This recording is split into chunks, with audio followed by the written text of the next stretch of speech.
Welcome back. The whole world is still trying to come to terms with the deadly attacks in Paris, the French capital. My guest on our program this week, Dr. Segun Bolarinwa, gives us his perspective on this matter.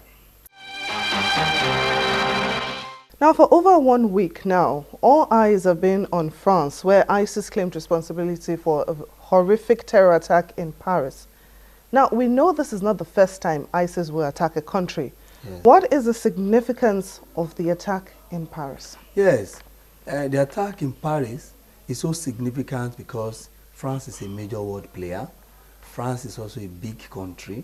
France is also a member of the P5 of the United Nations Security Council, that is a permanent member of the United Nations Security Council.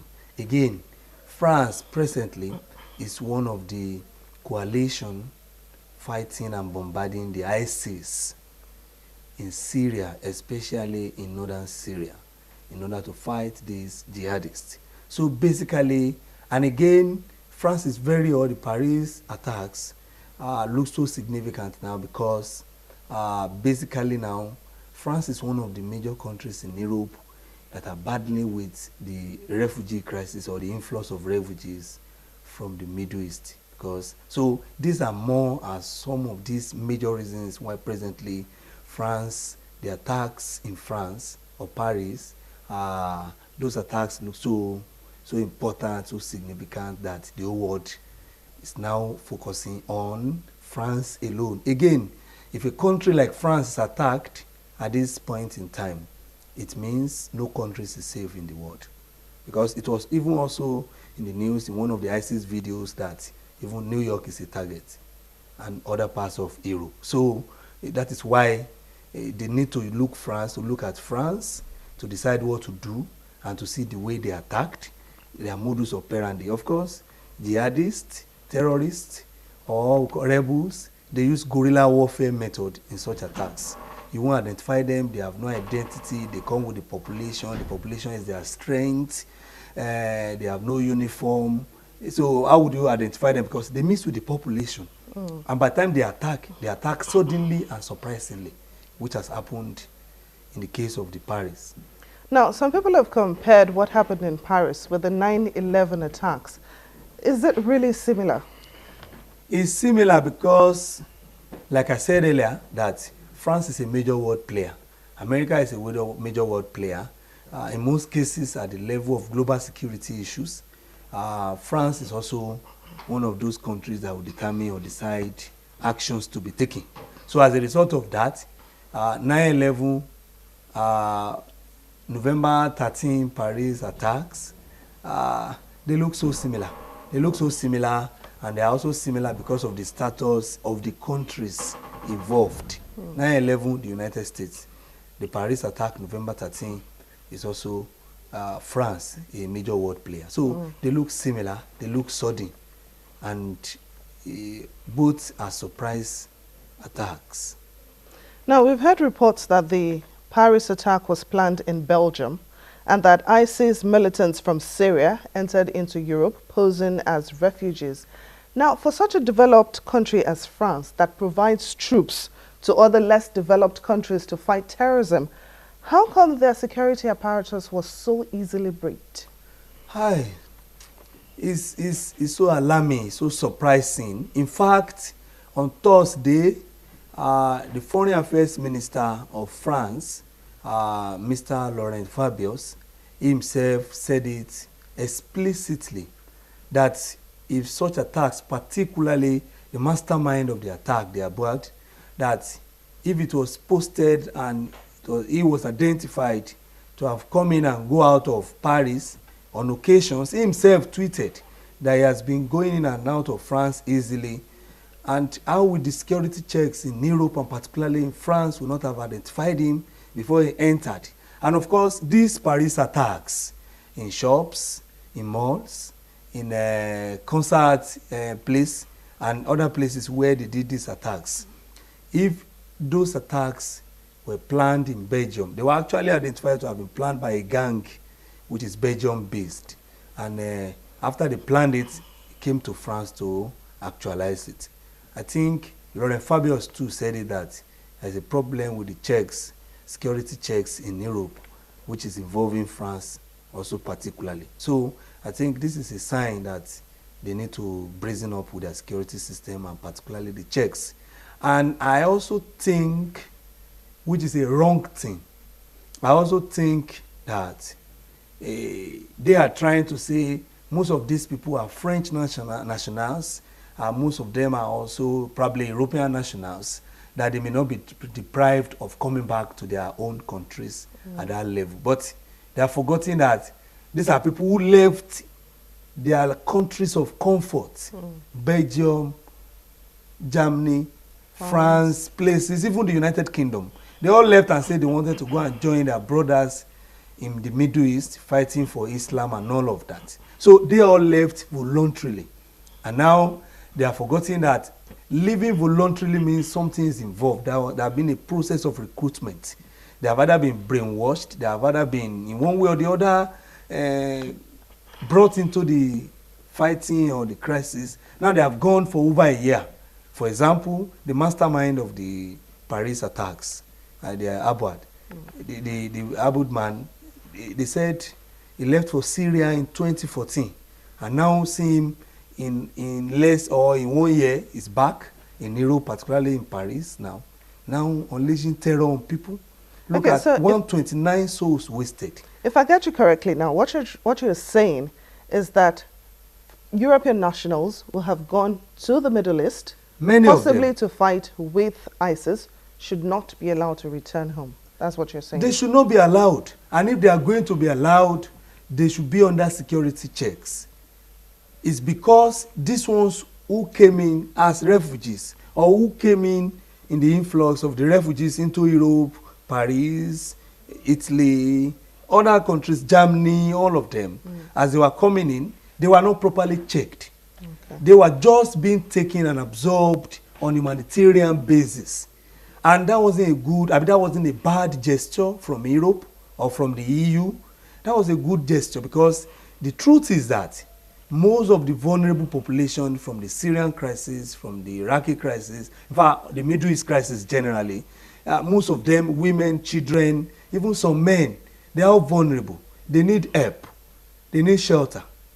They need a place to hide themselves. Not all of them are terrorists. Not all of them are extremists. But it was in the light of that the European Union accepted that, okay, we'll take this population, we'll take some of them. But in the course of doing this, for example, after these Paris attacks, I think there should be more checks and proper checks. Okay. And that's basically what the Foreign Affairs Minister, Laurent Fabius of France, was trying to say 2 days ago, that there has been a problem after these attacks, and there has been a problem in the checks of those who are coming into France and even other European countries. Now, the French Prime Minister Manuel Valls says ISIS may be planning a chemical attack against France. How should France or even the whole of Europe react to this threat? I think it is just a way of preparation. I think he's saying it so that we should prepare. That if this had to come suddenly and surprisingly this way, and that in a space of few hours, France has lost over 129 souls, and over 350 souls are also seriously injured. And we don't know even how many souls that will still go away from those 350 more injured. And there are also thousands who are in serious shock now. And you know, shock is a serious problem too to the body, because when you're in shock, such a person can die suddenly or anything. So people they also need the management of that trauma. They are traumatized now. So look at all of these things happening all of a sudden. Let us brazen up now, and let us stop even others. Because now there's proliferation not only of arms and ammunition or weapons and light weapons now. There's also proliferation of chemical weapons. At the time, you know, it's a very busy square, and people play a lot in that place. From morning to night, people are there, snapping, playing.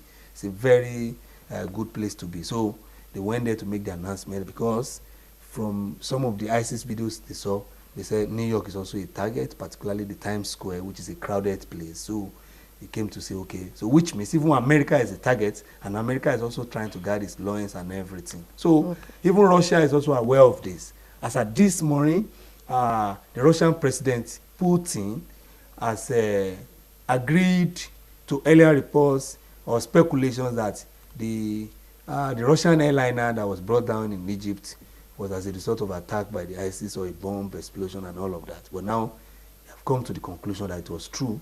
And they said, and I can quote Putin saying, wherever they are in the world, we will locate them, we will bring them out. This brings me to my next question.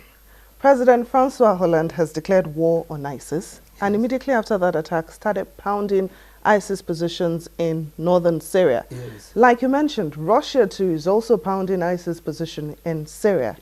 Now with this, is it possible that we are witnessing the beginning of the end of the Islamic State? I think so. Now we are witnessing, you know why?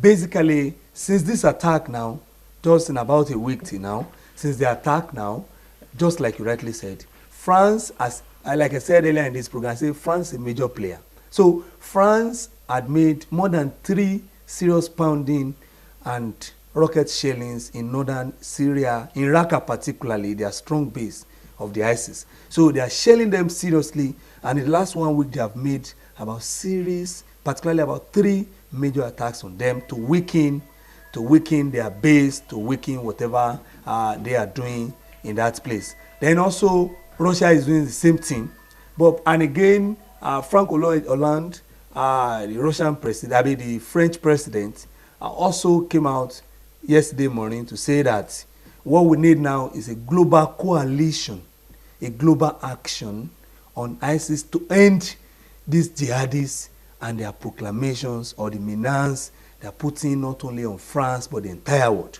So he has scheduled a meeting with President Obama of the United States on the 24th of this November, and another meeting with President Putin of Russia on the 26th of this same November. So there is there's an end in sight of the ISIS menace, not only in Syria, not only in Middle East, but around the world. Can you just tell us in a few words what lessons Nigeria can learn from what happened in Paris? Very great lessons. In fact, our dear President Muhammadu Buhari sent a message of condolence to France and the French government, and also expressed concerns. And in the earlier videos of the ISIS, Nigeria was also mentioned in all. So the Nigerian government is also not leaving anything untouched or unturned, because the Nigerian government is also aware and that Nigeria has been menacing and fighting these terrorists called Boko Haram since last year.